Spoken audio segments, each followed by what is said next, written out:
नमस्कार, मैं हूं आपके साथ मयंक। आज 3 तारीख है। मैं सीधा मुद्दे पर आना चाहता हूं। अली खामेनेई साहब के जनाजे को लेकर पुतिन की तरफ से, रूस की तरफ से बड़ा अलर्ट आया है और इसी के साथ ही ईरान ने 100 खुर्रमशहर मिसाइल्स तैनात कर दी है, खास तौर पर इस जनाजे के लिए।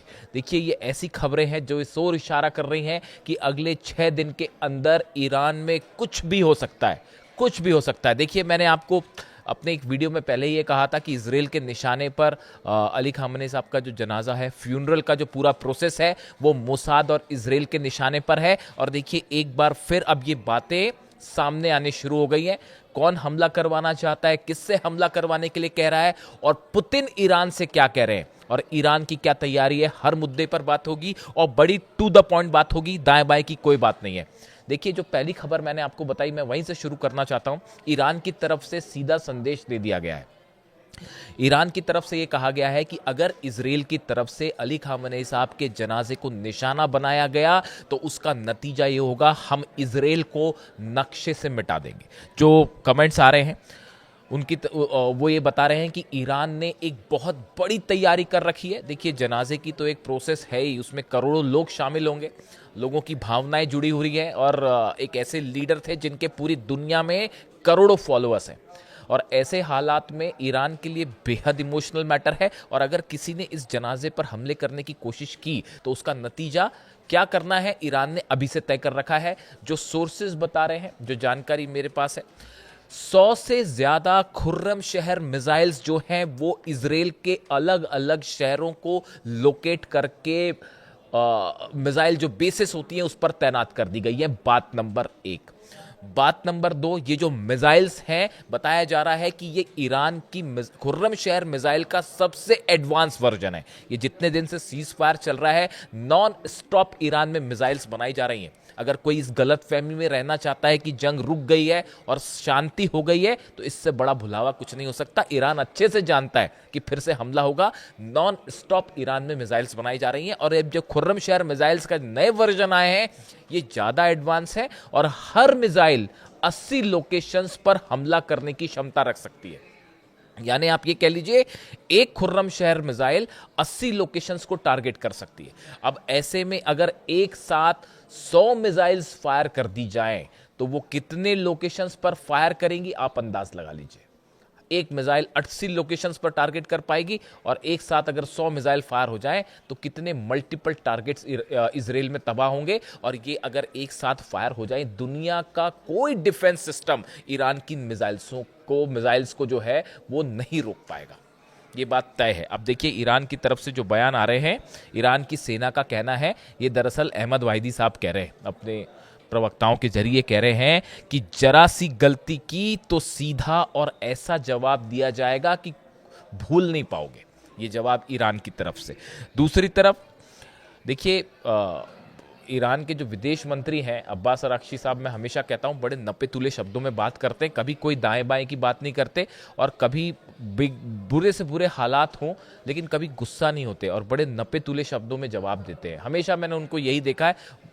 बेहतरीन विदेश मंत्री, इसमें कोई गुंजाइश ही नहीं है। लेकिन अब इस बार वो भी गुस्सा है, वो भी नाराज है। इजराइल के डिफेंस मिनिस्टर जो काट्स है, उनका जिस तरह से बयान आया कि हमले के लिए हम तैयार हैं और 24 घंटे में हम ईरान पर हमला कर सकते हैं, वो दरअसल बयान जनाजे को टारगेट करने को लेकर ही था। जब अली खामेनेई साहब के जनाजे पर हमले की बातें सामने आई तो अब्बास अराक्ची साहब का भी खून खौल पड़ा और उन्होंने कहा, अमेरिका से कहा कि ये जो पालतू जानवर हैं इजराइल के, इनको काबू में रखो वरना अंजाम बहुत बुरा होगा। देखिए, जो खबरें हैं उसके मुताबिक एक बड़ी मीटिंग हुई है इजराइल में। मोसाद और इजराइल की गवर्नमेंट के अधिकारी शामिल थे उसमें, और उसमें बड़ा प्लान तैयार है कि क्या रुख रहेगा इजराइल का इस पूरे जनाजे को लेकर। कुछ भी हो सकता है। जो तमाम इंटरनेशनल एजेंसीज जिस ओर इशारा कर रही हैं, ये बेहद अगले 6 दिन बेहद सेंसिटिव हैं, ना सिर्फ ईरान के लिए, पूरे मिडिल ईस्ट के लिए। और इन 6 दिनों में अगर कुछ भी जरा सा भी गड़बड़ होता है, ये पूरे अरब में ऐसी आग लगाएगा जिसे दुनिया की कोई ताकत नहीं रोक पाएगी। देखिए, ईरान के तो कई रिलीजियस लीडर्स हैं, उनके बयान में देख रहा था, वो तो अभी भी यही कह रहे हैं। उनका कहना है कि ईरान को सब बातें छोड़ देना चाहिए, पहले अली खामेनी साहब की शहादत का बदला लीजिए, उनके हत्यारों से बदला लीजिए। ऐसे तमाम ईरान के रिलीजियस लीडर्स हैं जो इस तरह की बात कर रहे हैं। अली निगजाद हैं, ये सांसद हैं वहाँ के, शायद तो संसद के उपाध्यक्ष भी हैं। इनकी तरफ से भी कहा गया कि अभी खामेनी साहब का बदला बाकी है, यानी सीधी वार्निंग दी जा रही है ईरान की तरफ से, चिलिंग वार्निंग्स जिसे कहते हैं। अब देखिए, मैं आपको पहले क्यों कह रहा था कि अली खामेनी साहब की, मैंने 2 दिन पहले ये बात कही थी कि अली खामेनी साहब के जनाजे को लेकर जो है वो साजिशें हो रही है। देखिए, लॉरा लूमर है, ये डोनाल्ड ट्रंप के बेहद करीबी मानी जाती है और एक राइट विंग की नेता है ये, और एनालिस्ट है, और हमेशा से इनका जो अप्रोच होता है वो एंटी मुस्लिम मानी जाती हैं ये, और डोनाल्ड ट्रंप की लेकिन बेहद करीबी हैं और फार राइट पॉलिटिकल एक्टिविस्ट हैं। इनकी तरफ से कल 3 बयान आए, शायद आपने सुना होगा, सोशल मीडिया पर इन्होंने पोस्ट किया। उन्होंने कहा कि आयतुल्लाह अली खामेनी साहब का जो फ्यूनरल है, इसको लेकर उन्होंने कहा, अ फ्यूनरल फॉर खामेनी, ये लिख रही हैं वो अपनी सोशल मीडिया पे, a funeral for Khamenei that's what we call a target rich environment, और उसके आगे एक बॉम्ब की फोटो लगा रही हैं। मतलब अगर हिंदी में ट्रांसलेट करें, उनका कहना है कि अली खामेनी का अंतिम संस्कार इजराइल के लिए ईरान पर बमबारी करने का बेहतरीन मौका है, और उसके बाद बम की तस्वीर लगा रही हैं। सोचिए आप, ये सोच है कुछ लोगों की, हैरानी होती है मुझे तो कभी कभी सोच के। उसके आगे और लिख रही है, the IDF has the opportunity to do the funniest thing. वही कह रही है, आईडीएफ इजराइल की सेना के लिए कह रही है कि इजराइल की सेना के लिए कुछ फनी करने का जो है वो बेहतरीन मौका है। फिर उसके बाद तीसरी भी पोस्ट कर रही हैं, एक सवाल के जवाब में तीसरा भी पोस्ट कर रही हैं, I will never say no to an opportunity to see the US और the IDF bomb a bunch of jihadis. वो ये कह रही हैं कि मैं, अगर अमेरिका और इजराइल हमले करती है तो मैं कभी मना नहीं करूंगी कि इतने सारे जिहादियों को टारगेट करने का मौका मिल जाए। ऐसे शब्दों का इस्तेमाल कर रही हैं, प्रोवोकेटिव भाषा एकदम। अब देखिए, स्वाभाविक है ईरान की तरफ से तो जवाब आना ही चाहिए, लेकिन एक बड़ी गौर करने वाली बात थी उनका ये बयान, इसको लेकर रूस की तरफ से जवाब आया। रशिया स्टेट कंट्रोल्ड आरटी जो है strongly condemned the post, arguing that the millions of mourners including women, children and elderly citizens and the foreign dignitaries are expected to attend the multi-day funeral ceremonies। रूस की तरफ से कहना है कि ये बयान जो है बेहद ही निंदनीय है, जो ये ट्रंप की करीबी दे रही है कि हमला करना चाहिए जनाजे को लेकर, इस तरह के बयान। रूस ने इसकी तीखी आलोचना की कि आप कहना क्या चाह रहे हो, इस जनाजे में जो है वो करोड़ों लोग शामिल हो रहे हैं, बच्चे शामिल होंगी, महिलाएं शामिल होंगी, ऐसे में ये बयान बेहद निंदनीय है। और रूस ने इसकी खुलेआम आलोचना कर दी, डोनाल्ड ट्रंप की इस सहयोगी और एडवाइजर के बयान की।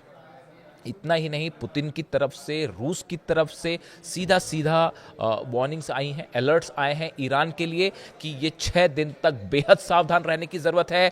मुस्तबा खामेनी साहब टारगेट पर हैं, अहमद वाहिदी साहब टारगेट पर हैं, और जब जो शख्स अली खामेनी साहब पे हमला करवा सकते हैं वो उनके जनाजे पर भी हमला करवा सकते हैं। वो उसमें मौजूद जो वीवीआईपी पर्सनालिटीज हैं उनको भी टारगेट किया जा सकता है। ऐसे स्ट्रॉन्ग इनपुट्स हैं, केजीबी की तरफ से भी है, रशियन खुफिया एजेंसीज जो है उसकी तरफ से भी है, चाइनीज जो एजेंसीज हैं उनकी तरफ से भी है। इसके अलावा ईरान के पास अपने इनपुट्स हैं ही, और ये मान के चला जा रहा है कि ये 6 दिन कैसे बीतेंगे, क्या शांति से ये फ्यूनरल हो पाएगा या कोई हमला होगा, और हमला होगा तो उसके बाद ईरान का जो गुस्सा देखने को मिलेगा वो शायद पहले कभी किसी ने ना सोचा ना देखा, वो जवाब देगा ईरान। ईरान में जो वीडियोस मैं देखता हूं वहां से, जो प्रदर्शन हर रात को प्रदर्शन होता है, लोग घरों में सोते हैं रात को जाके, ईरान में एक रात ऐसी नहीं जाती जिस दिन अली खामेनी साहब के लिए आंसू ना बहाए जाते और उनके लिए गुस्सा देखने को नहीं मिलता। मैंने इतिहास में, मैंने तो देखिए, मैं तो हिस्ट्री, पॉलिटिकल साइंस और इंटरनेशनल रिलेशंस का स्टूडेंट ही रहा हूँ, मेरा काम ही है, 20-25 साल से मैं यही पढ़ता रहता हूँ सब कुछ।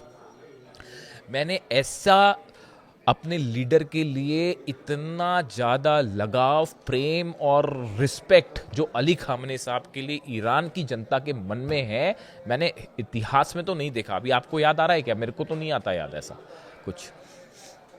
बच्चे से लेके छोटे छोटे बच्चे जो बोलना शुरू करते हैं वो भी उनसे मोहब्बत करते हैं, और उन्हीं के लिए पहला शब्द ही उनका वो होता है। तो हालात ये हैं साहब कि बहुत ज़्यादा गुस्सा है ईरान के मन में, और ज़रा सा एक गलत स्टेप, मिस कैलकुलेशन इजराइल का पूरे रीजन को एक ऐसी आग में झुलस देगा जो आप सोच नहीं सकते। अब देखिए इसमें जो है कई सारे डेवलपमेंट्स हैं, कई खबरें हैं, मतलब 5-6 अलग अलग सोर्सेस से खबरें हैं इस तरह की कि अक्टूबर में, ये कल सरफेस हुई ये चीज़ें कि अक्टूबर में जो है एक डेट आ रही है टेंटेटिव कि अक्टूबर के आसपास नेतन्याहू फिर से हमला कर सकते हैं ईरान पे। बीच में हो गया तो बीच में तो हो ही सकता है, लेकिन अक्टूबर की एक टेंटेटिव डेट आ रही है क्योंकि इजराइल में चुनाव है, और किसी तरह से उस चुनाव को आगे बढ़ाने के लिए या फिर उनके ऊपर जो मुकदमे में फंसे हुए हैं नेतन्याहू, उसको आगे, उसका जो ट्रायल है उसको आगे टालने के लिए नेतन्याहू और इजराइल जो है वो हमला कर सकते हैं ईरान के ऊपर। इस तरह के इनपुट्स है, तमाम इंटरनेशनल एजेंसीज इस ओर इशारा कर रही हैं, अमेरिका की भी और कई यूरोप की एजेंसीज भी। अब हालात ये है कि इसीलिए अब्बास अराक्ची ये कह रहे हैं कि इजराइल जो है वो तैयार बैठा हुआ है कि किसी तरह से, किसी भी सूरत में अमेरिका और ईरान का समझौता ना हो। अगर समझौता हो गया, एमओयू हो गया, तो इजराइल जो है वो अलग थलग पड़ जाएगा और इजराइल की दाल नहीं गलेगी। यही वजह है, देखिए लगातार बमबारी हो रही है। कल लेबनान पे बड़े भयानक हमले हुए हैं। दक्षिणी लेबनान में मैं कुछ तस्वीरें देख रहा था, कुछ बॉम्ब्स तो ऐसे ड्रॉप किए गए हैं, ऐसा लग रहा है मान लो कोई न्यूक्लियर बम गिरा दिया गया हो। ऐसे मशरूम क्लाउड्स बन रहे हैं, बेहद भयानक हमले हो रहे हैं लेबनान पे। ऐसी हाल गजा में है, ऐसी हाल सीरिया में है। ये सब साफ साफ इंडिकेशन कर रहा है कि इजराइल एक प्लान तैयार कर चुका है कि किसी भी सूरत में अमेरिका से एमओयू साइन नहीं होने देना है, बात समझौता को आगे नहीं बढ़ाना है। अब भले डोनाल्ड ट्रंप जो है, असल में अमेरिका का बड़ा नुकसान हो गया। देखिए 16-17 बेस जल गए। अरब देश जो है वो अपना डिफेंस सिस्टम, ये भी इस बात को ध्यान रखिएगा, जितने अरब देश हैं बड़ी तेजी के साथ अपना डिफेंस सिस्टम मजबूत करने में जुटे हुए हैं। क्या वजह है इसकी, सोचिए आप जरा। आयरन डोम मजबूत करने में जुड़ा है इजराइल, और पूरे अरब देश जो हैं वो एक सूत्री कार्यक्रम चल रहा है साहब सबका, हथियारों के मामले को लेकर। चाहे वो यूएई हो, चाहे सऊदी हो, चाहे बहरीन हो, चाहे कतर हो, चाहे जॉर्डन हो, एक एक देश जो है वो अपना डिफेंस सिस्टम मजबूत करना चाहता है, क्योंकि उनको पता है कि आज नहीं तो कल इजराइल की तरफ से, ईरान की तरफ से जो है वो मिसाइल खानी है, और वो मिसाइलें रोकने की हिम्मत नहीं है। तो अब कैसे करके, भाई अमेरिका तो रोक नहीं पाया, 16-17 बेस जला डाले, तो अब आगे क्या होगा। तो इसीलिए जो है वो अपने डिफेंस सिस्टम मजबूत किया जा रहा है। अब इस बीच जो जहाँ से हमने बात शुरू की थी कि अली खामेनी साहब के जनाजे को लेकर जो है वो बड़ी तैयारी ईरान की तरफ से, सिक्योरिटी मेजर्स हैं तमाम। देखिए तमाम उनके वो आ गए हैं, गाइडलाइंस आ गई हैं कि कौन मौजूद रहेगा, उसमें वीआईपी जो पर्सनालिटीज़ है वो कहाँ रहेंगी। मुस्तबा खामनी को लेकर अभी तक कोई बात साफ नहीं है कि क्या वो इस फ्यूनरल में मौजूद होंगे, क्या पब्लिक के सामने वो आएंगे, क्योंकि उन पर हमले का सीधा सीधा थ्रेट है और हो भी सकता है हमला। तो ऐसे हालात में क्या वो सामने आएंगे, अभी इसके बारे में ईरान ने कुछ नहीं कहा है, लेकिन एक बात तय है जो साफ साफ दिख रही है, इस जनाजे पर हमला इतिहास के सबसे बड़े युद्ध को छेड़ सकता है, सबसे बड़े युद्ध को। और ये तीसरे वर्ल्ड वॉर की शुरुआत होगी अगर अली खामेनी साहब के जनाजे पर हमला कर दिया तो, और इससे बड़ी मिस्टेक इतिहास की नहीं हो सकती। कई देशों के जो है वो नक्शे से गायब हो जाएंगे अगर इस जनाजे पर हमला हुआ। वीडियो कैसा लगा कमेंट करके ज़रूर बताइए। कई बड़े अपडेट्स अगले वीडियो में आपके लिए लाऊंगा। Thank you so much.